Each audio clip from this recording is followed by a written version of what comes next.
네, 오늘 말씀은 말씀의 제목을 이제 하나님의 길을 발견하는 기쁨. 자, 그렇게 잡은 것 같은데요. 네, 하나님의 길을 발견하는 기쁨. 여러분 한번 손 들어 볼까요? 하나님의 길을 발견할 수 있다. 여러분 갑자기 눈빛이 막 하나님의 길을 발견할 수 없다. 없다가 조금 있네요, 그래도. 예. 맞잖아요, 말씀에 그의 길은 찾지 못할 것이다. 하나님의 길이라는 그 단어에 대해서 여러분 어떻게 생각하시는지 좀 궁금합니다. 하나님의 길은 제가 지금 방금 질문 드렸듯이 알 수 있는 것인가 또는 알 수 없는 것인가? 여러분이 경험에서 오는 어떤 여러분이 갖고 있는 생각들이 있으실 것 같고요. 하나님의 길은 경험할 수 있는 것인가? 그런 생각에 근거해서 아니면 하나님의 길은 우리가 애써서 깨달아야 되는 것인가? 하나님의 길은 우리가 삶을 살면서 어떻게 다루어야 하는 것인가? 아니면 우리가 다룰 수 없는 것인가? 우리가 많은 이제 찬양 가사에 나오는데요. 하나님에 대해서 여러 가지 이제 성품에 대해서 우리가 찬양할 수 있는데 하나님에 대해서 우리가 You are faithful, 신실하신 하나님 이런 표현을 씁니다. 하나님께서는 그가 말씀하신 것에 대해서 틀림이 없이 그리고 확실하게 그리고 부족함이 없이 행하실 수 있는 분이다라는 그런 표현으로 신실하신 하나님, 믿으신 하나님, 믿을 만한 하나님 이렇게 우리가 하나님에 대해서 찬양을 하곤 하는데요.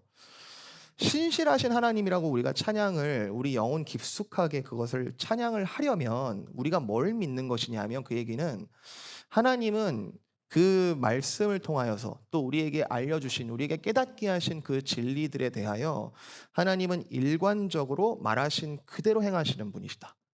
언제까지? 예전에도 그랬고 오늘도 그렇고 사실은 영원까지 하나님께서 말하신 것을 그대로 행하시는 분이시다. 그렇게 믿고 있는 건가요, 우리가? 그렇게 믿고 있다면 우리 삶에 신실하신 하나님 그리고 하나님의 길을 나에게 보여주시고 내가 그 길을 알 수 있게 된다면 우리의 삶은 어떤 삶이어야 성도의 삶일까요? 어떻게 살아가는 것이 하나님의 뜻대로 하나님의 길대로 걸어가는 것일까요? 믿음이라는 것은 여러분 절대로 추상적인 게 아닌 거거든요.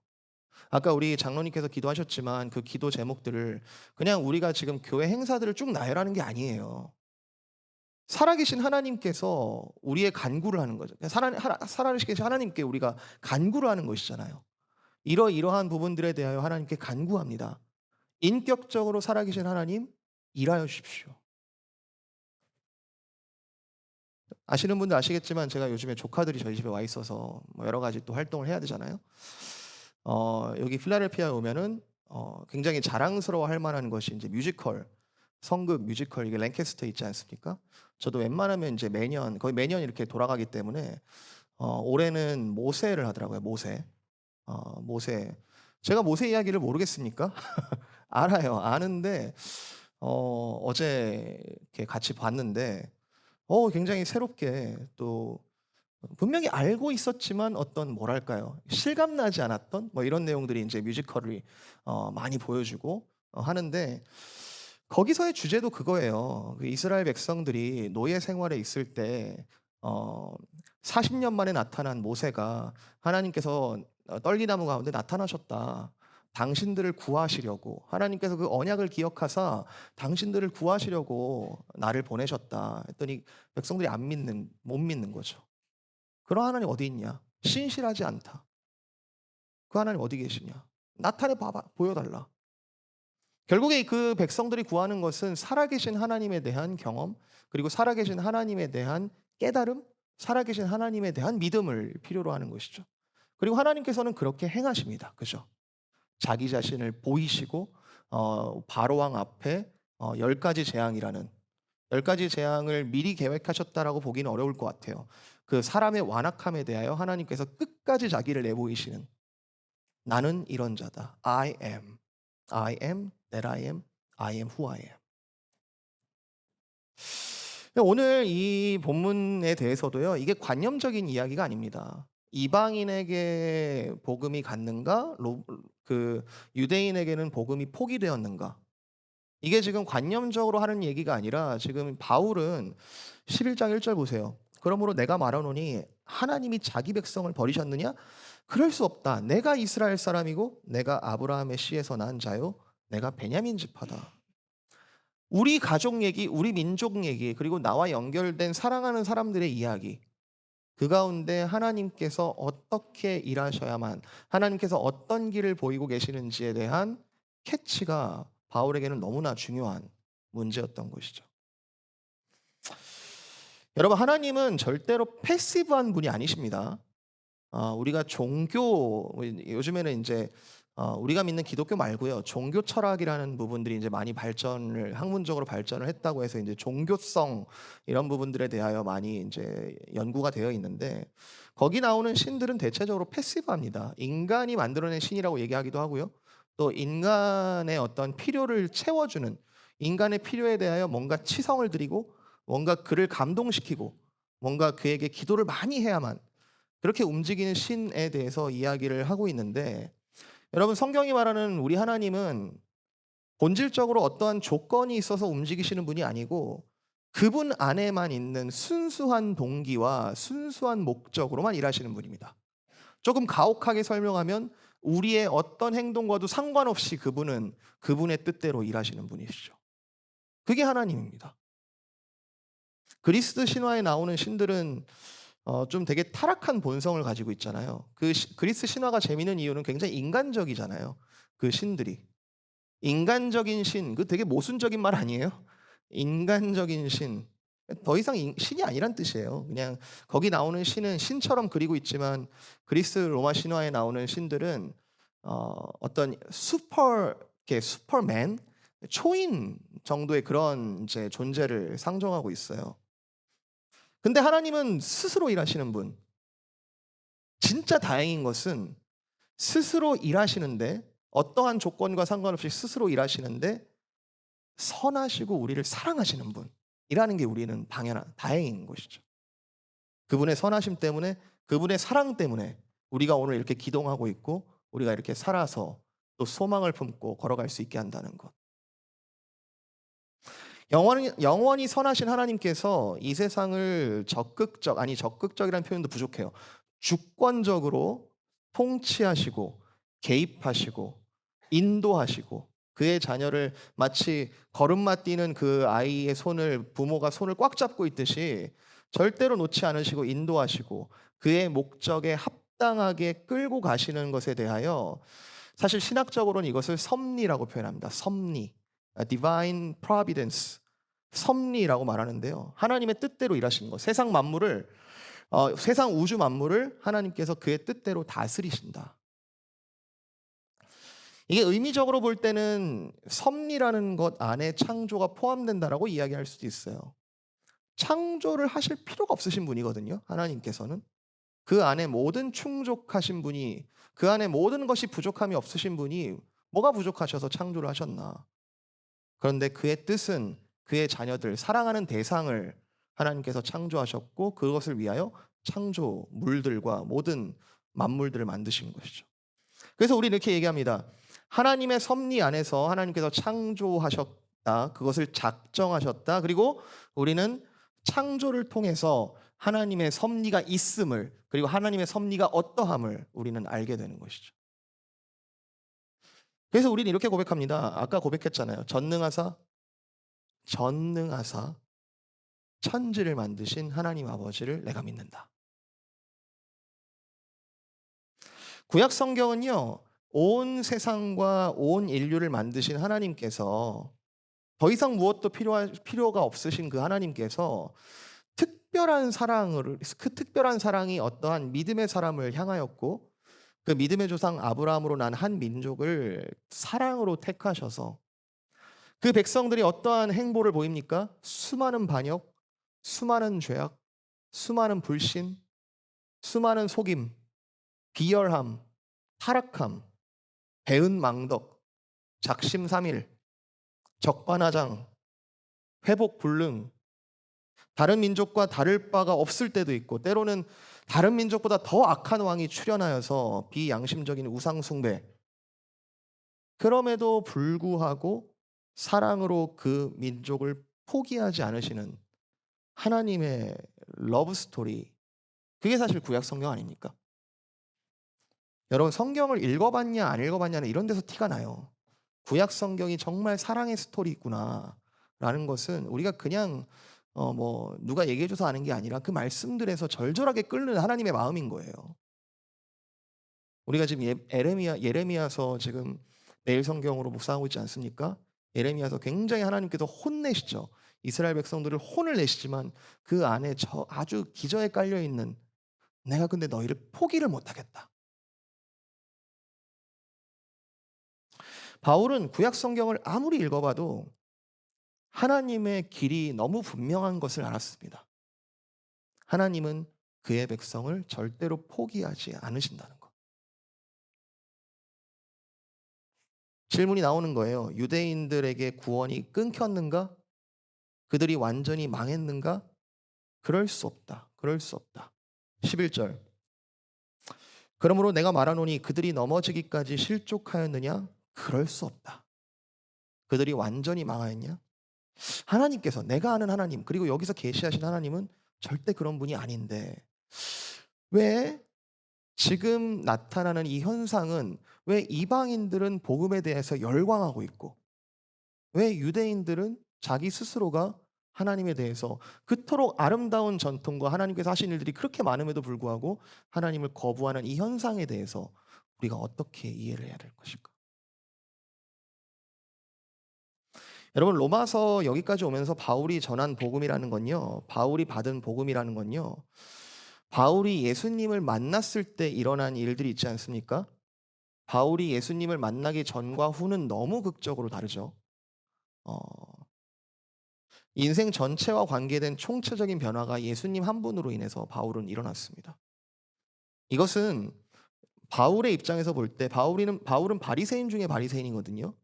율법에 대해서 능통하고 있고 구약을 너무 잘 알고 있는 이 바울은 이 예수님을 만난 이 사건이 유대인과 전혀 상관없는 완전히 새로운 뉴 이벤트가 아니라 유대인이 갖고 있었던 그 풀리지 않는 문제, 유대인이 스스로 구원할 수 없다는 그 문제에 대해서 하나님께서 완벽하게 계획해 놓으시는 솔루션이라는 것을 알았어요.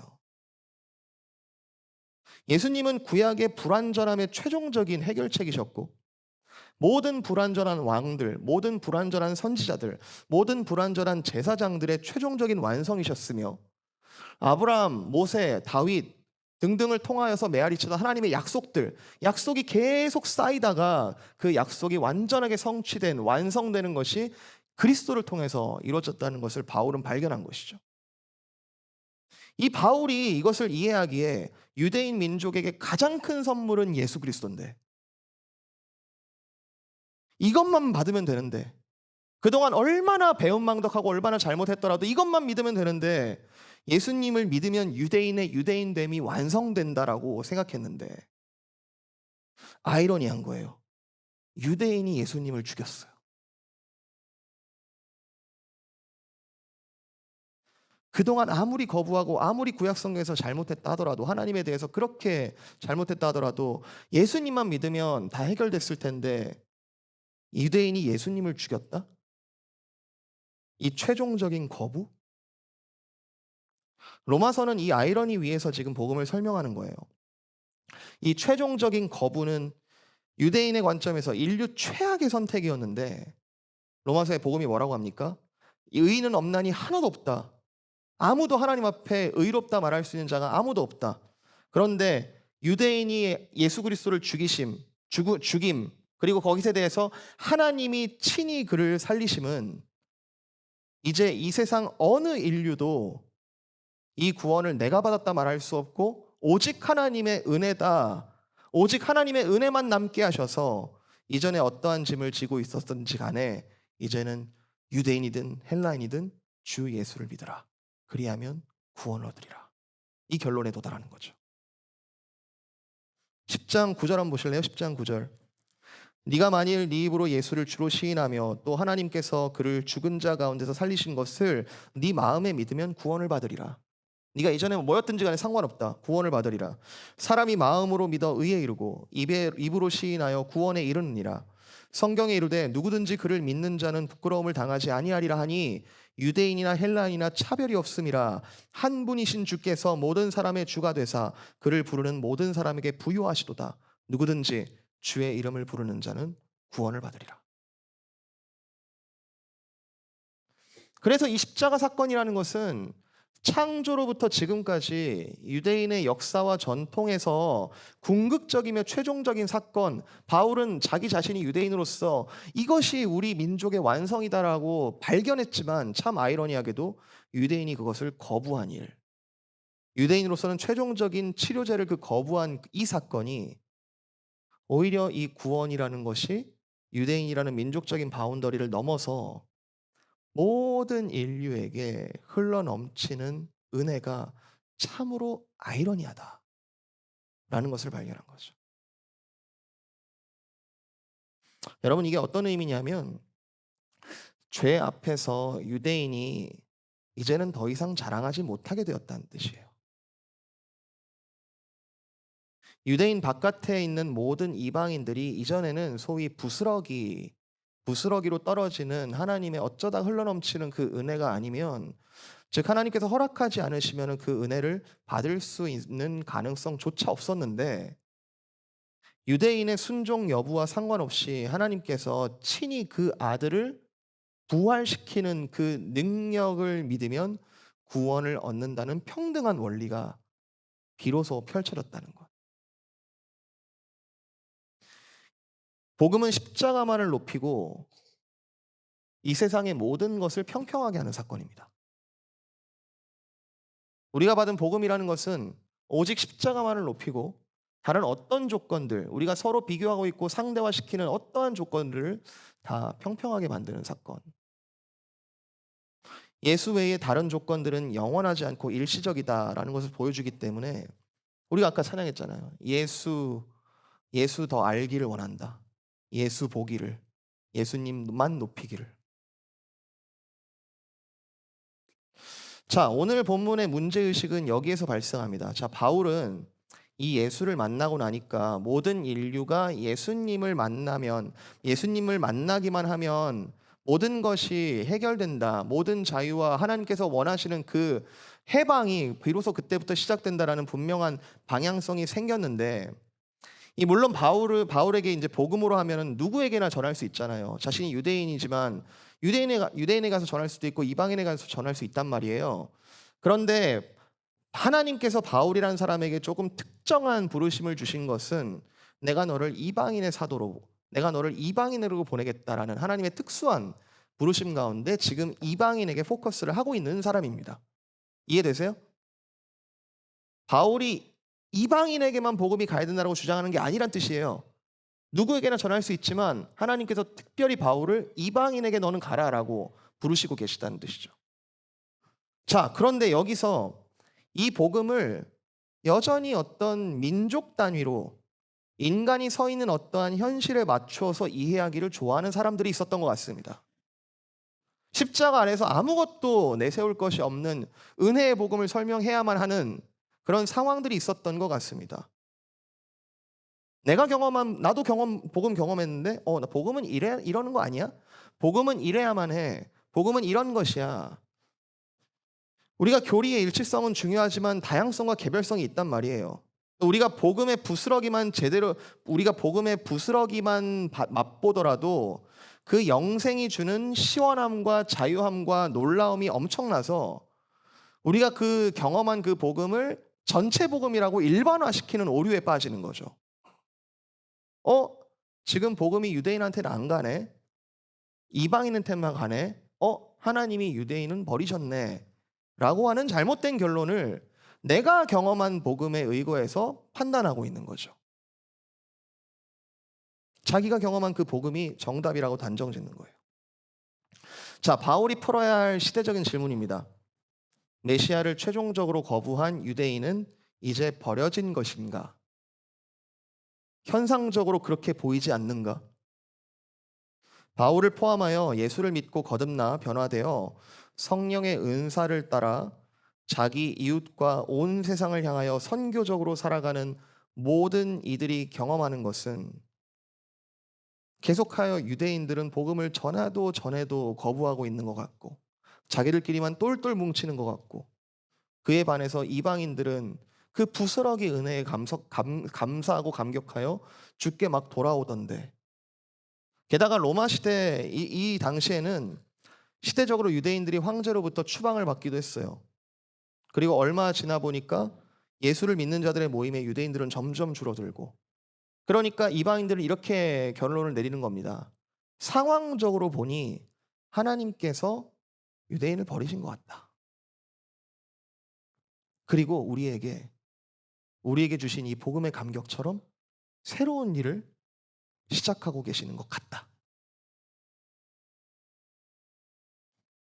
여러분, 이 질문이 우리에게도 중요한 이유가 있습니다. 이 이방인들이 제기하는 이 문제 제기, 그리고 이 이방인들이 판단하고 있는 이 상황 판단은 특별히 유대인들한테 뭔가 억울해서, 뭔가 억한 심정이 있어서, 이제 드디어 하나님께서 이제 유대인을 버리고 우리를 선택했다라고 지금 감정적으로 주장하는 게 아니고, 당시에 정말 복음을 경험한 사람으로서 정당하고도 솔직하고 객관적이며 정당한 그런 평가입니다. 우리가 객관적으로 한번 보자. 객관적으로 보는데 이방인들의 막 교회에서 이방인들의 숫자는 막 늘어나고 있고, 근데 유대인들은 계속해서 거부하고 있는데, 하나님을 계속하여 거부하는 유대인을 하나님이 더 이상 편애할 이유가 없지 않나?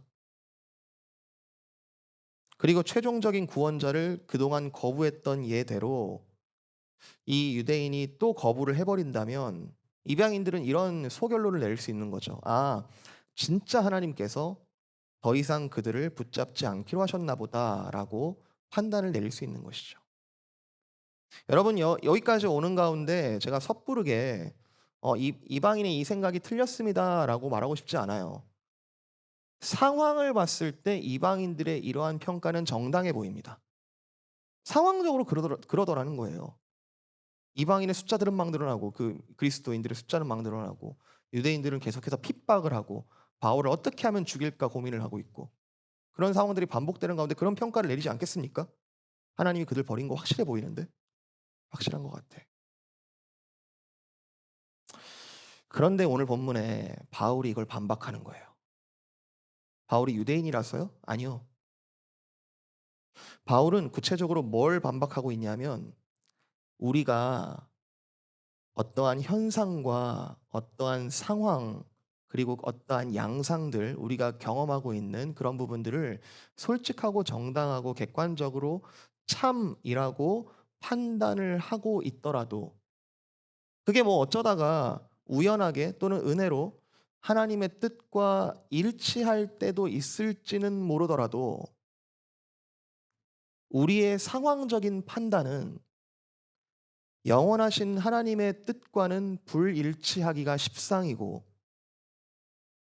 그렇게 하나님과 전혀 다른 판단으로만 끝나는 것이 아니라 하나님의 인도하심, 하나님의 뜻과는 나도 모르게 전혀 다른 길로 스스로 걸어갈 명분을 스스로 만드는 꼴이 되기도 한다는 것.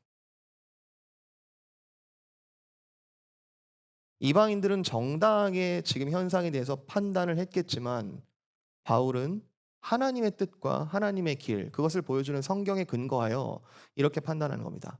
너희가 틀렸다. 그리고 성경은 이를 가리켜서 자주 쓰는 표현인데요, 어리석다라고 말합니다. 바울은 지금 본문에서 자기가 유대인이기 때문에 유대인의 대표로서 지금 변명하는 게 아닙니다. 너희가 알다시피 나는 이방인의 사도다. 내가 너희를 위하여 있다. 너희를 위하여 여기까지 왔고 너희를 위하여 여기까지 복음을 전하고 있다. 나는 항상 너희를 위하고 있고 너희를 살리기 위하여 부르심을 받아 지금까지 앞으로도 계속해서 너희를 살리는 것을 기뻐하는 그런 사도다. 그러나 너희의 눈을 들어서 하나님이 태초부터 지금까지 특별히 유대인들을 향하여 하신 일들을, 그때그때 하나님께서 상황에 따라 변덕스러우신 하나님이 아니라 한 번 뜻하신 뜻은 영원하게 유효하게 지키시는 하나님께서 유대인들을 버리실 리가 없고, 사실은 너희들 또한 같은 원리에 따라서 지금 유대인들이 복음을 거부하는 것과 같은 모습에 언젠가는 또 처하게 하실지 누가 알겠냐? 너희의 상황적인 이 판단을 너희는 자신할 수 있겠느냐?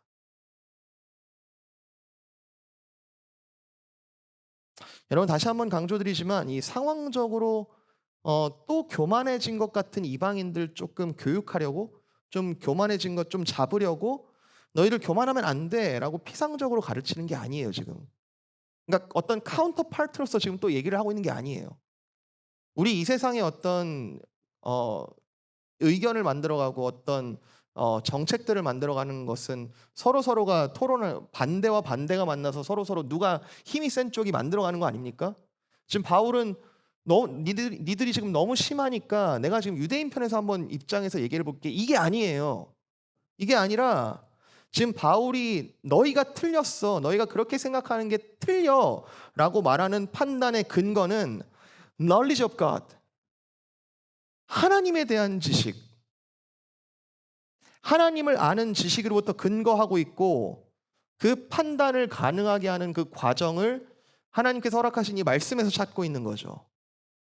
이건 내 생각이 아니다. 너희가 지금 틀렸다라고 말하는 이 근거는 내 생각이 아니라 하나님께서 유대인들을 버리실 리가 없다. 이걸 바울이 스스로 깨우쳤는가? 아니요. 바울이 굉장히 천재적인 건 분명하고, 바울이 어떤 그런 은사들, 지혜와 지식의 은사들을 하나님께서 사용하신 건 분명하지만, 바울은 예수님을 다메섹으로 가는 그 길에서 만나기 전까지는 스스로 변화될 가능성이 1도 없었던 사람이고요. 그 지식과 그 지혜를 가지고 그리스도인들을 죽이려고 하는 데 썼던 사람이었고요. 바울은 이제 그 예수님의 성령을 통해 이제 영생의 능력을 체험하고 경험하면서 자기 스스로가 어떤 될 대로 되는 사람이 아니라 성령의 인도하심을 적극적으로 따라가는 사람이 된 사람이잖아요. 이런 질문을 할 수 있습니다. 아니, 세상이 얼마나 복잡한데요, 목사님. 목사님 교회만 있어서 잘 모를 수 있는데 세상이 얼마나 복잡하고 얼마나 빨리 변하고 얼마나 내가 모르는 게 많은데, 최소한 내가 무엇을 판단하려면 최소한 내 자신의, 내 양심의 어떤 정직함에서 나오는 나의 어떤 소위 솔직하고도 정직한, 내가 말할 때는 객관적이다 말할 수 있는 이 상황적 판단마저 틀린다라고 말하면 우리는 무엇을 믿고 살아야 됩니까? 여러분, 제가 판단 자체를 하지 마시라라고 말씀드리는 거 아닙니다. 그러니까 여러분, 하나님을 믿는다는 것은 지금부터 판단 아무것도 하지 마시고 그냥 무조건 순종하세요, 이 얘기하는 거 아닙니다. 하나님께서는 우리를 자유의지가 없는 로봇이나 또는 이성이 없는 동물로 만들지 않으셨어요. 하나님께서는 우리에게 판단할 수 있는, 하나님의 형상을 닮아서 사고할 수 있고 생각할 수 있고, 그 사고한 것을 선한 의지를 담아서 행위할 수 있는, 즉 하나님의 창조를 모방할 수 있는 능력을 주셨어요. 우리는 판단할 수 있습니다. 판단할 수 있고, 판단 능력 자체를 부정하는 것은 하나님을 부정하는 것이에요. 우리는 적극적으로 판단할 수 있는데, 문제는 이 판단의 근거가 나로부터 시작되는가 아니면 하나님으로부터 시작되는가라는 거죠. 아담과 하와가 바보예요? 아담과 하와가 그걸 왜 먹었을까요? 뱀이 이렇게 얘기합니다. 이것을 먹으면 하나님과 같이 되어 선악을 알게 되리라.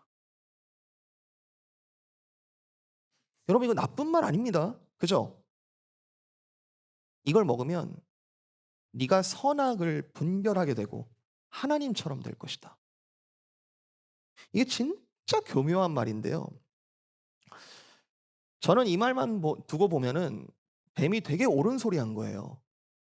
왜냐하면 하나님의 형상을 닮아 창조된 자의 궁극적인 모습은 하나님과 같이 생각하고 하나님처럼 따라 행동하고 하나님이 원하시는 뜻대로 살아가는 것 아니겠습니까? 뱀이 그거 얘기하는 거예요. 네가 그렇게 되고 싶어 하는 네 마음의 동기 이거 먹으면 돼. 저는 이 말만 두면은 좀 상상하기 어렵지만 뱀이 무섭죠. 뱀이 무서운데 에덴 동산에서의 뱀은 타락 이전의 뱀은 우리가 아는 어떤 흉측한 모습이라든지 또는 혐오스러운 느낌을 주는 동물은 아니었을 것 같아요. 여러분 잘 생각해 보세요. 토끼가 왜 귀여워요? 여러분 그거 자연스러운 겁니까? 우리의 본성입니까? 뱀은 귀여울 수 없나요? 지금 우리로서는 상상하기 어렵죠. 그런데 타락 전에 하나님께서 모든 창조물에 대하여 선하게 창조하셨다면은 그 뱀은 우리가 지금 생각하는 그런 편견은 아닐 거라고 생각합니다. 오히려 뱀은 딱 그 얘기를 하는 순간 천사 비슷한 하나님의 대언자로서 일한 거예요. 그 말만 놓고 보면. 동물 중에 가장 지혜로운 동물에 가깝지 않았을까? 근데 하지만 그때 뱀의 말이라면은 아담과 하와가 얘의 말은 좀 신뢰할 수 있지 않을까라고 생각하지 않았을까?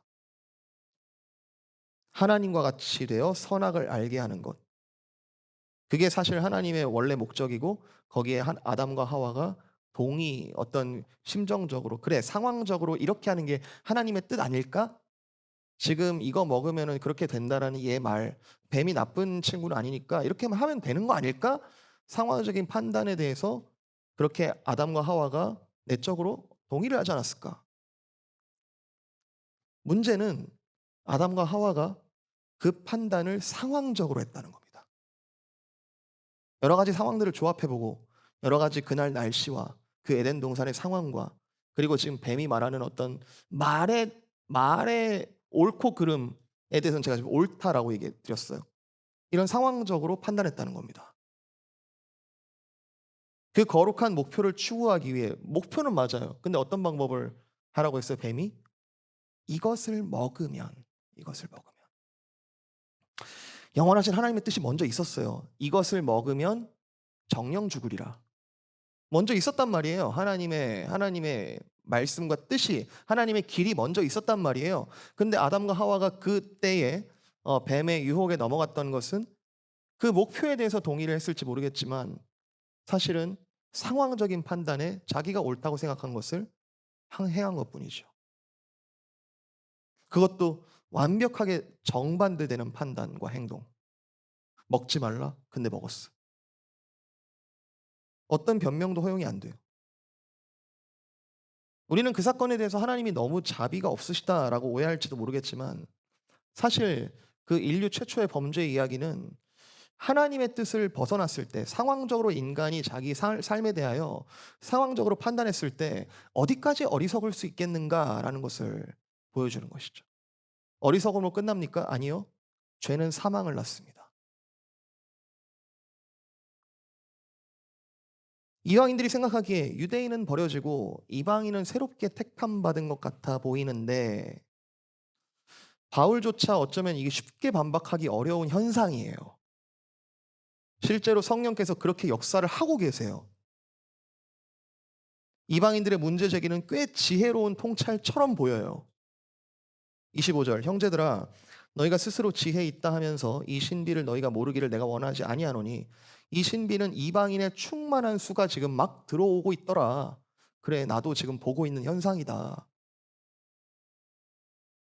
바울은 근데 확신에 차서 말합니다. 22절 하나님의 인자하심과 준엄하심을 보라.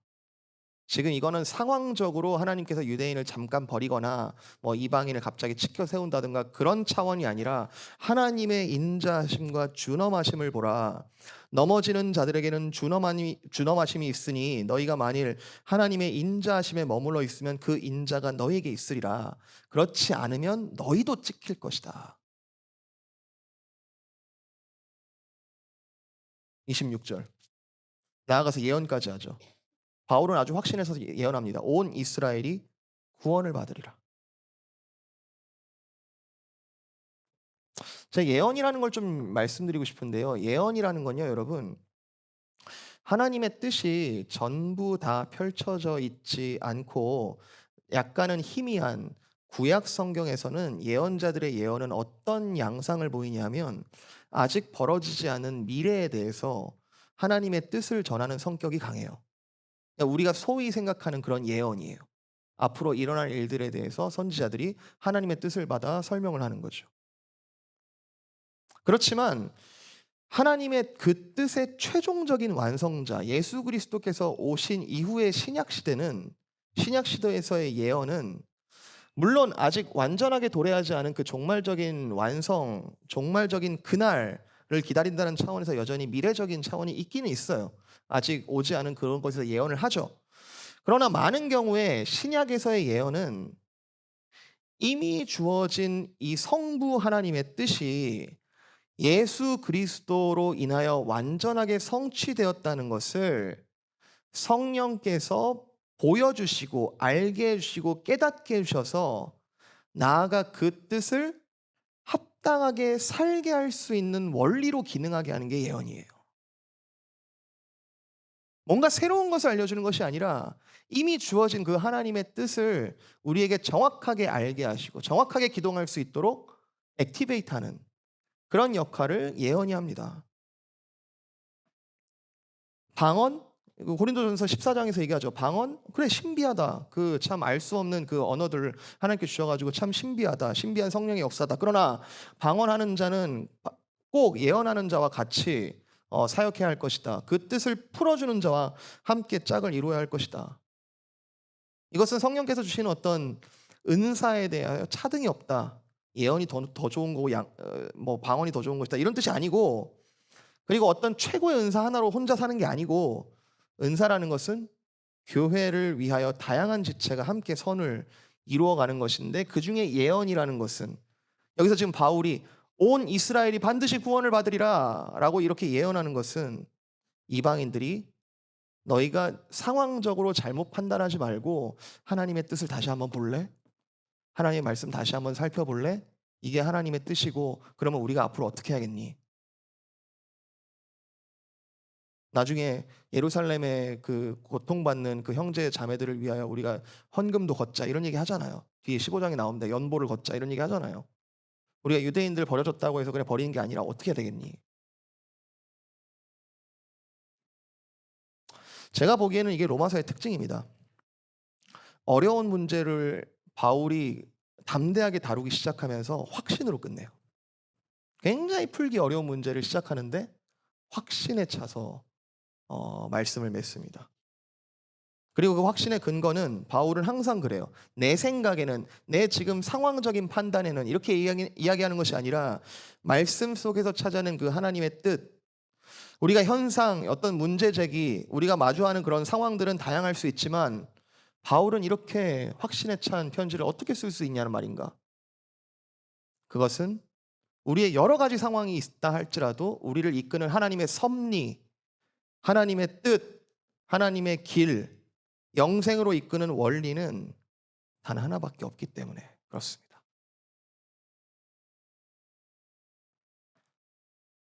결국 바울의 판단 근거는 이거예요. 이방인들아, 우리 하나님이 어떤 분이신가? 우리 하나님이 어떤 분이시지? 그거 한번 얘기해 볼까? 26절, 27절 보세요.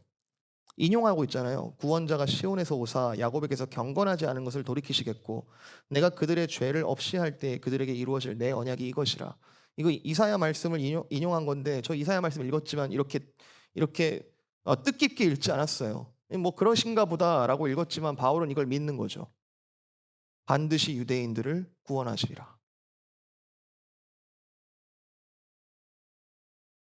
온 이스라엘이 구원을 받을 것이다라고 확신한 이유? 하나님께서 이렇게 스스로 약속하셨기 때문에. 우리 이집트 노예 생활에서 누가 우리를 구원할까? 몇백 년이 지났지만 아무도 우리를 구원하지 못했다. 근데 하나님께서 내가 너희를 구원하겠다. 어떻게 믿어요? 이 상황 가운데 우리는 모세가 바로 앞에 가가지고 내 백성을 보내라라고 했더니 일이 2배로 늘었는데 상황은 더 악화됐는데 우리가 어떻게 믿어요? 하나님 끊임없이 내 약속을 내가 성취하리라. 29절 하나님의 은사와 부르심에는 후회하심이 없느니라. 여러분 이 말씀은 제가 한번 다시 써봤는데요. 하나님의 은사와 부르심에는 후회하심이 없다. 하나님의 의지와 하나님의 뜻, 하나님의 의지와 하나님의 행위, 사역에는 절대로 실패하지 않으니 후회가 없다.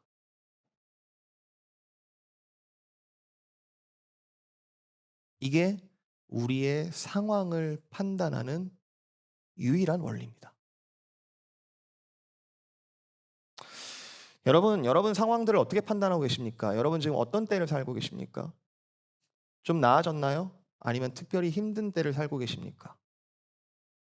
지금은 어떤 때라고 여러분 평가하고 계시고, 지금 여러분의 삶에 대하여 하나님은 무슨 일을 하고 계신다고 여러분은 믿고 계십니까? 또는 무슨 일을 하고 계시지 않는 것 같다라고 여기고 계십니까? 바울도 산전수전 많이 겪은 사람입니다. 지금 여기 로마서 쓸 때까지 경험적으로 엄청난 상황들 많이 겪은 사람입니다.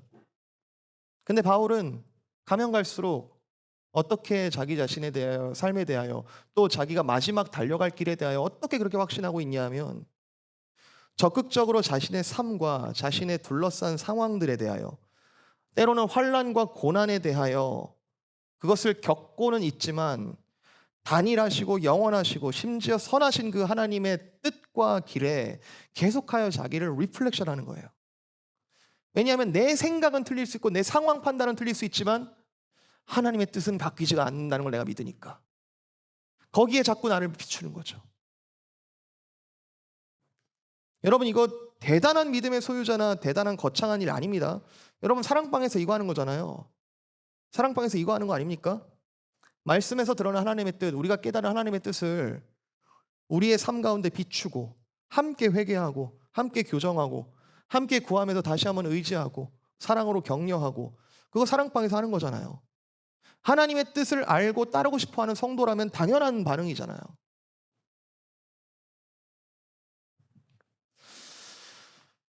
시간이 흐르고 인생의 시간이 쌓이면 사람이 어떻게 변할까?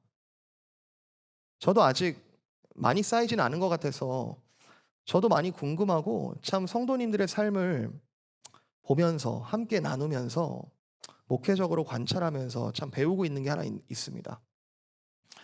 하나님의 뜻이 있고 우리의 인생의 시간이 쌓이면 적극적으로 그 뜻과의 일치를 고민하며 살았던 사람은 분명히 하나님의 뜻, 하나님의 길이라는 그 범위, 직선적인 거 아니에요. 그 범위에 대해서 우리의 삶이 올바른 방향으로 확장될 것이다.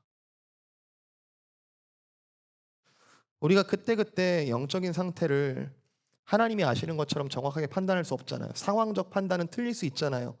그렇지만 하나님께로 올바른 방향을 두고 하나님의 뜻만이 온전히 서리라는 것, 하나님의 뜻과 부르심에는 후회함이 없다라는 것을 분명히 믿고 그 믿음으로 걸어가는 사람에게는 그때그때 어떤 날씨가 있었는지, 그리고 그때그때 어떤 상황들이 있었는지와 상관없이 결국 믿음으로 산 열매들은 곧 드러나리라.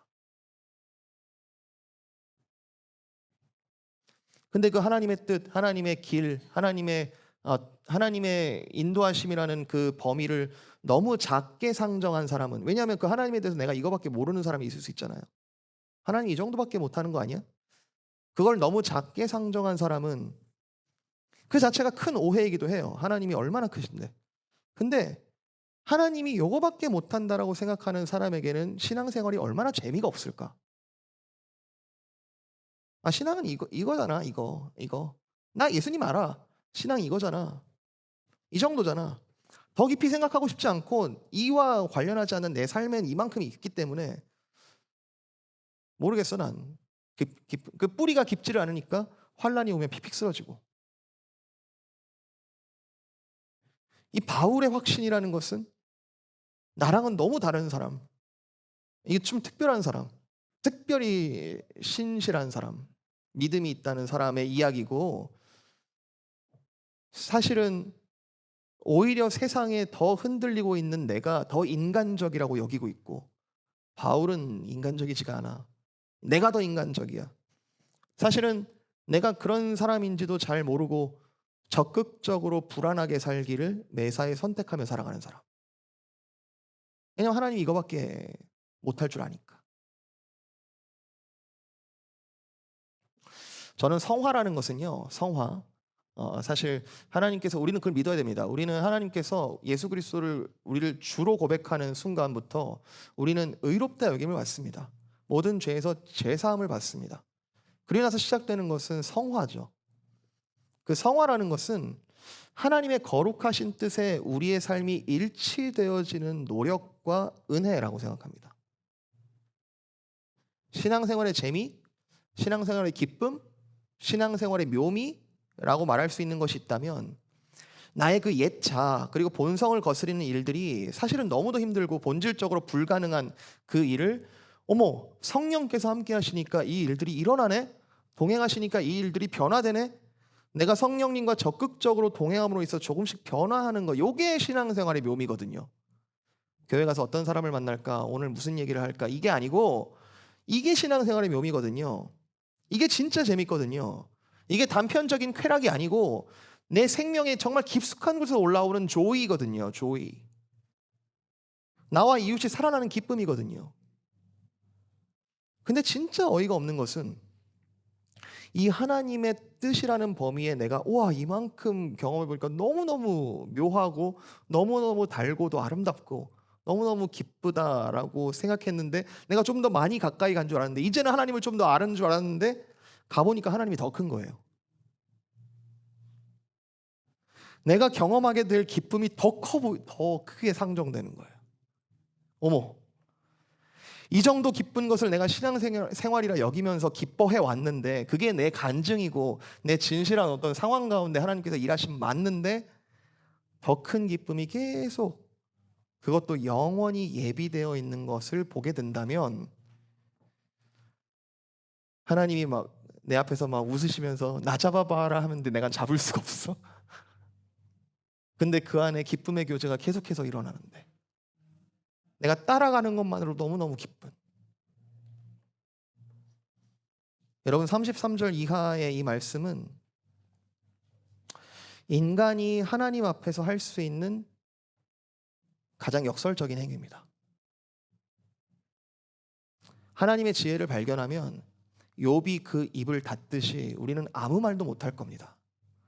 우리가 하나님을 제대로 알게 되는 때, 우리가 제대로 하나님을 그 얼굴을 마주하는 것처럼 보게 될 때 우리는 입을 닫게 될 것입니다. 우리의 그간의 경험들은 아무 소용이 없을 겁니다.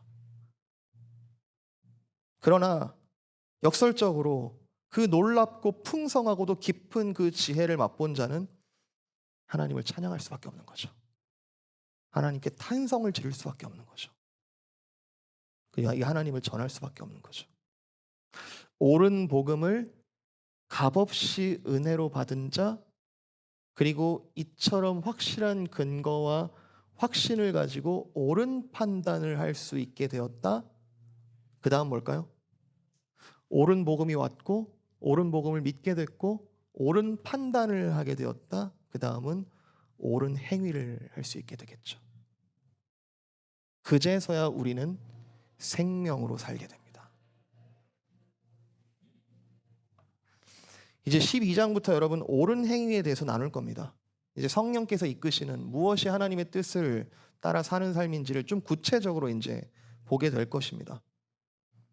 구약 시대에는 되게 굉장히 강제적이고 다분히 어떤 초등교사, 교육적인 목적으로 율법을 그렇게 강제적으로 지키도록 했지만 이제는 생명의 성령의 법이 우리에게 하나님의 길을 알려줄 것이다. 하나님의 뜻을 알려줄 것이다. 12장 1절 그러므로 형제들아 내가 하나님의 모든 자비하심으로 너희를 권하노니 너희 몸을 하나님이 기뻐하시는 거룩한 산 제물로 드리라. 이는 너희가 드릴 영적 예배니라. 너희는 이 세대를 본받지 말고 오직 마음을 새롭게 함으로 변화를 받아 하나님의 선하시고 기뻐하시고 온전하신 뜻이 무엇인지 분별하도록 하라. 네 스스로 상황적으로 판단하지 말고. 아멘이신가요? 이것이 복음이다. 적극적으로 판단해라. 하나님의 뜻에 의하여. 구분하고 분별하고 이해하고 확신하고 함께 기뻐하고 삶 전체를 그분의 기뻐하심에 동참하는 것에 영적 제물로 내어드려라. 이것이 복음이다.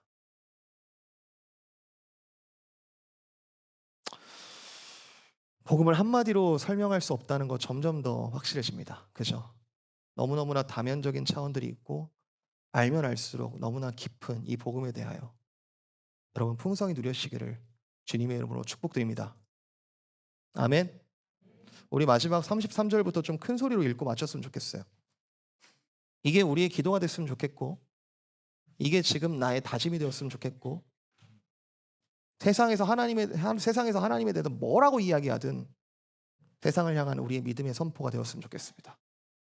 여러분 이 시간 좀 이 자리가 울리도록 좀 여러분 큰 소리로 외친다라는 생각으로 함께 좀 믿음의 확신으로 함께 읽었으면 좋겠는데요. 좀 한 목소리로 한번 읽어볼까요? 33절부터 36절 시작. 깊도다 하나님의 지혜와 지식의 풍성함이여 그의 판단은 헤아리지 못할 것이며 그의 길은 찾지 못할 것이로다.